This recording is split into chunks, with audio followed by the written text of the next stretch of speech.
Kevin, kind of what Mary Kay was asking about getting a new input for Yeah. the offense and trying to maximize Deshaun.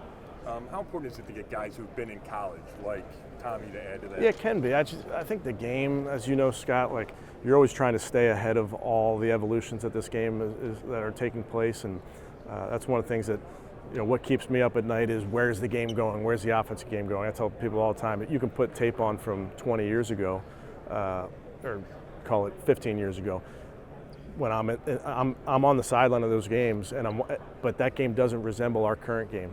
Just think about shotgun, how simple that is, right? Shotgun has shot up a ton in the last 15 years. So it's like, what are those evolutions coming? And oftentimes those plays from high school, college make their way to the NFL. So certainly we're always looking at plays that maybe will be showing up on Sundays. Was that something you looked at specifically when, like for Tommy? Yeah, like a guy like yeah, that factored into wanting to add Tommy to our staff. Yes. Where do you think offense is going? Great question. I'm not going to tell you because I want everybody else to know. But yeah, I mean, you look at every trend throughout the league and what are people doing a lot of, and then it's okay, what can we zig while everybody else zags? Those are the type of conversations we have. So the game will always be evolving based on the players that are coming in, based on the rules that are changing year to year. So you're just trying to stay ahead of the evolution. Did you know that Tommy was a ball boy for the Browns when he was a kid before he got in the building? I did know. I didn't know the ball boy part, but I knew Tommy had been in the building before. I know with his dad working there. So I know when he came in for his interview, there were a couple people that recognized him. With the Greenbrier, did you know immediately that you wanted to go back, or was that like maybe recently? I wouldn't say immediately, but once you got down there, once we were leaving there, just based on the experience, what you don't want to do is say, we had a good year or a bad year, it's all tied back to that. That's not the case. But coming out of there, I thought we got our work done. I thought we whatever we did in terms of the players being around each other was positive. It's a beautiful environment. They treated us great down there. So felt pretty strongly shortly thereafter we left there that it'd be a good thing to return. Kevin, on Dorsey, a serious question. Yeah. In your vetting process with him, did you address the anger issue that was presented in that one fight? No. I know Ken. I know Ken. I know what he's about. He is so hyper competitive. That's who he is. The stories of him playing pickup basketball are legendary. He wants to win. He wants to, and look at his career as a player. What the teams he was on, how he competed like crazy. So I think he's just such a competitive person. But that one moment is really not a big deal to me. Will he stay upstairs? We'll work through it. Yeah. Kevin, with the run game, I mean, what are the challenges when you don't have Nick back fully yet? Obviously, you have a new position coach. You have Jerome. You guys are still trying to develop. Like, what is that going to look like these next, handful of months? Yeah, good question. Again, those are all things that we're discussing and working through.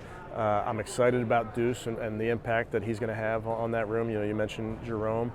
Deuce is a guy that had played at a high level. He's developed young guys. He brings his own ideas based on the schemes that he's been in over the years, but we're working through all that. Kevin, the fact that Ken Dorsey kind of came out of the Brian Dable, New England, Bill O'Brien sort of trickled down, how much do you think that will help in him working with Deshaun, that he's got that? Yeah, I think all of that is important, Mary Kay.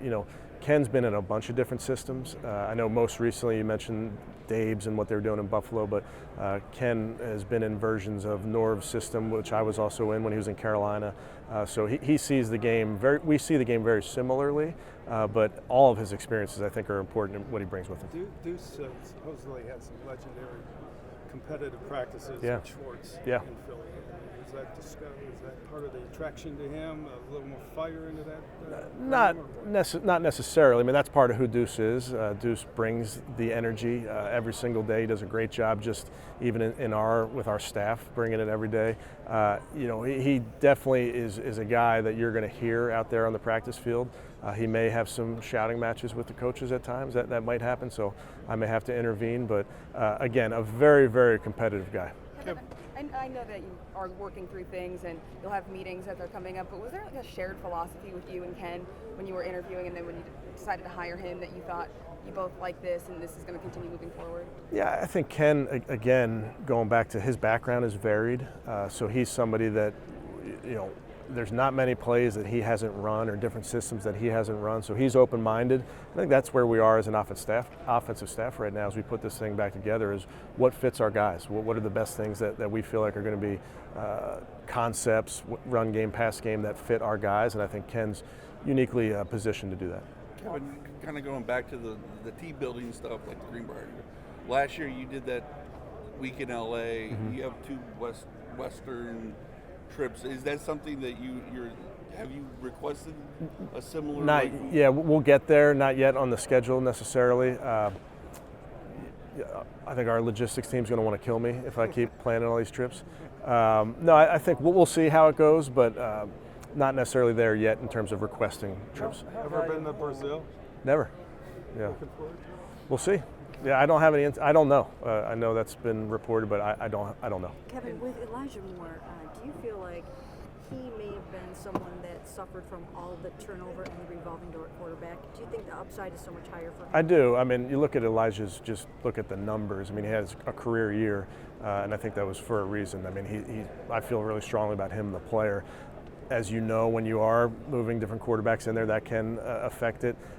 You look at the Jets game where Amari's out and Elijah went right to the focal part and was making plays up and down the field before he got hurt. So I know what he's capable of, and after a career year, we anticipate him even getting better. How valuable was just Ken's previous work with other quarterbacks that are sort of in the same, I guess, conceptually, like what Deshaun would do in terms of like Cam Newton, Josh Allen, and I guess what are some of the things that you guys are putting your heads together that he kind of is bringing to the table that you hope he can pull out of Deshaun? Yeah, that's definitely part of it with Ken's experience. Ken has had a lot of experience with a bunch of different quarterbacks, but notably, like you mentioned, Josh Allen, Cam Newton. As we all know, that the game in this NFL is evolving constantly year to year. So I think Ken is a person with his experience, with what he's been exposed to.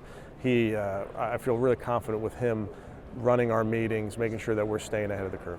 How do you handle the fact that you've got Deshaun coming off of this shoulder injury, you've got Ken who's worked with two guys that plowed through guys like their linebackers?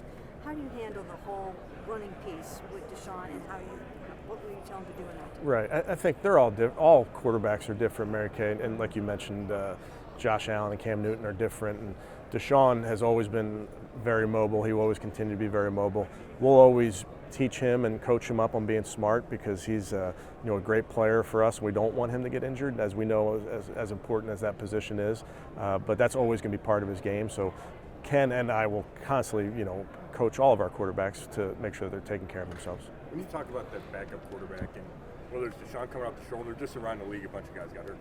Do you think there's more value in having an experienced guy behind Deshaun? We'll see. I think there's value in experience, of course, but we'll see how it all shakes out. I thought Dorian did a great job for us. I thought he got better as the season went on, as you would expect a young player. So I expect him to take a big jump in year 1 to 2 as well. This applies to a lot of different guys, but I think back specifically last season, Jeremiah putting on a bunch of muscle while he was an alkaline vegan and doing that. Yeah. What does it say about players who use this off time to kind of level up and work on things that they want to, and that you guys are kind of looking forward to? Yeah, it's a great point about JOK. He was very intentional about getting stronger last year, and I thought that showed in his play, and it showed in him being available. I think his strength, not just in how he plays, but being able to take the wear and tear of a 17-game season. So he's somebody that works very hard off the field. That, like you mentioned, it's a unique situation for him. But I would tell you, there's guys, I'm sure, that were in Berea this morning working out. There's guys really all over the globe right now that are with us working out, not because they have to, but because that's part of their job, is making sure that they're keeping their body ready. How do you feel about quarterbacks throwing out a shotgun versus under center? I'm sorry? How do you feel about quarterbacks throwing out a shotgun versus under center? Yeah, I mean, it's part of shotgun's really the majority of plays now, whereas that was so different. I can remember early in my career, we were 3rd and 10, we were under center. So that's just changed. I think the timing, the classically trained guys, some of the timing coming from under center is just a little bit different from the gun, just based on the time that the ball travels back to the quarterback. But as you've seen, we'll do both. I believe there's ways to play the game, whether you're in the gun, whether you're under center, in the pistol. There's definitely ways to do a variety of things. Kevin, I know. Go ahead. With the your later draft picks, how beneficial are these meetings and interviews, getting a chance to be in front of them and get to know them personally? Yeah, it's really important, and I think we try very hard here to get in front of the players. We'll have Zooms with the players that we don't catch here. We'll bring players into our building in the spring as part of our 30 visits. So all of these are exposures for us. And as you know, when you're making these decisions and you're adding these guys to your team, you want to find out as much as you can about them. And sometimes in 15 minutes, it's hard to find out everything. So our scouts do a great job as information gatherers and trying to teach you about a guy and explain what a guy is about. But ultimately, getting them in your building or here, getting in front of them, I think is really important.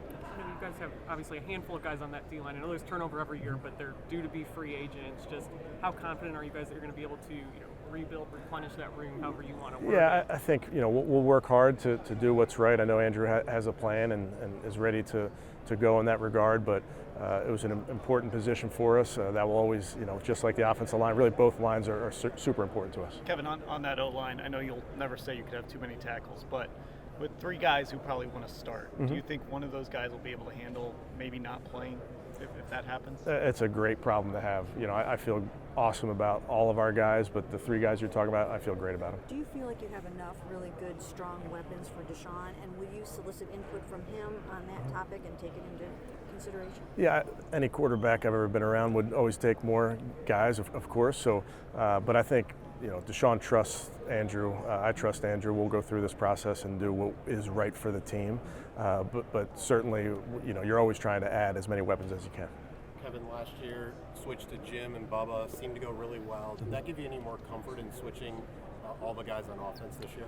Yeah, I wouldn't characterize it that way. I would just, Jim and Bubba, I'm really, really excited about those guys. What we were able to accomplish in year one, I think was really impressive, and are things that, we looked for a big jump from year 1 to 2 as well. What did you think of your B- grade from the players?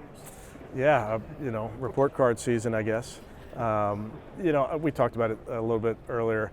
I feel really confident that the players can give me input whenever they see fit. Would you rather get an A in that and no Coach of the Year, or rather have Coach of the Year? No comment. Kevin, when it comes to wanting to stay ahead of trends on offense, would you pick like Jim's brain, Jim Schwartz's brain? Oh, for sure. Kind of see what we he's do. seeing? Oh, yeah, we talk about it all the time. I mean, and again, there's nuance to this game, and there's things that show up in a given season. There's things that show up in the Super Bowl that are going to show up in week 1, and maybe it was just a little bit different of a motion, or maybe it was a different formation, or maybe they taught that concept slightly differently than we teach it. What are the advantages of that? So that's the fun part of the off season for us, is looking at where these trends are going. So we look at the trends both from a data standpoint. Let's gather all this information. Let's look at it. What literal trends in play type do we see going up? Do we see going down? And then from a coaching perspective, as we watch all this tape, hey, teams are doing a lot of this. Why? A lot of the pre-snap motion. Why are they doing it? What advantages are they gaining? So that's what the spring is about. And then I think it's fun for us as we see it all show up then in the fall as teams start to implement some of those changes. You playing Ken in pickup? No, I retired. I'm not getting hurt.